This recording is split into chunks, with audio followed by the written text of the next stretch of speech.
का मूलभूत सत्य है।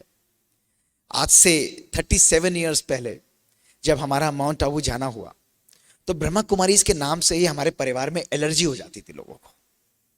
टिपिकल कि ब्रह्मा कुमारियां बिल्कुल भी नहीं, इनके यहां तो हमें जाना ही नहीं है, बिल्कुल भी नहीं। और हम छोटे बच्चे थे।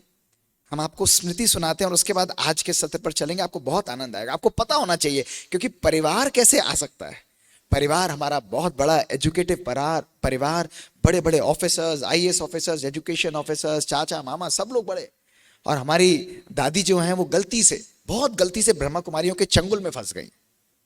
मैं आपको सच बता रहा हूं, वो चंगुल में फंस गई। सारा परिवार परेशान। और उनको निकालने के लिए हमारी बुआ जो थी वो बहुत सीनियर मैनेजर थी।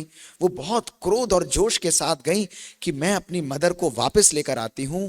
केवल 2 महीने के अंदर वो भी फंस गई उसके अंदर। बहुत सब परेशान घर के अंदर, ये क्या हो रहा है, ये जादू टोना कर दिया इन्होंने।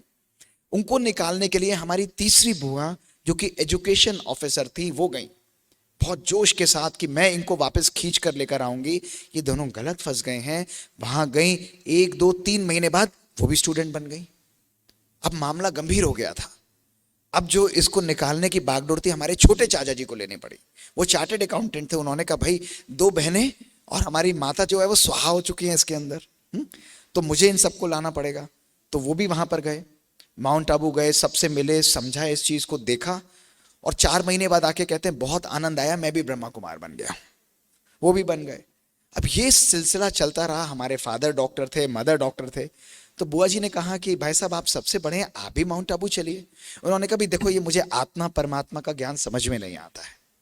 उन्होंने कहा कोई बात नहीं, प्रेसिडेंट गए हैं, आप भी चलिए माउंट आबू। उन्होंने कहा हाँ घूमने चल सकते हैं। और हम तो छोटे थे, 6-8 साल के, तो हमने कहा भाई समर हॉलीडेज में घूमने को मिल रहा है, इससे बढ़िया क्या हो सकता है, माउंट आबू घूम कर आएंगे। और हम भी माउंट आबू चले गए। हम वहां पर गए। हमने कहा बिल्कुल ब्रह्मा कुमारियों को यहाँ हम नहीं रुकेंगे। उन्होंने कहा मत रुकना। गवर्नर्स की कॉटेज बुक की गई, वहां रुके। 2 घंटे हम वहां पर रुके। 2 घंटे बाद there was some restlessness that was going on. हमें ऐसा लगा कि कोई शक्ति हमको बहुत प्यार से खींच रही है।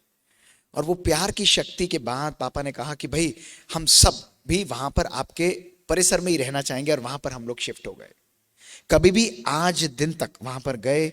और वो था 1985 का ईयर, जुलाई का ईयर।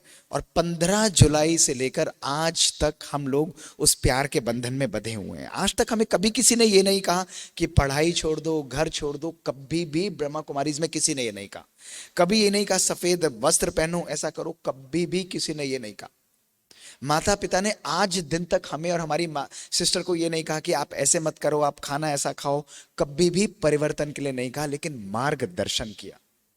मैं साइंटिस्ट था, मेडिकल एजुकेशन में था, तो मुझे हमेशा मन में ये प्रश्न उठता रहता था कि मैं क्यों आत्मा को मानूं, मुझे क्या जरूरत है, क्या है मैं आत्मा को समझूं, परमात्मा को याद करूं, इसका क्या मतलब है, मुझे क्या जरूरत है। आई एम हैप्पी, मैं अच्छा धन कमाता हूं, मैं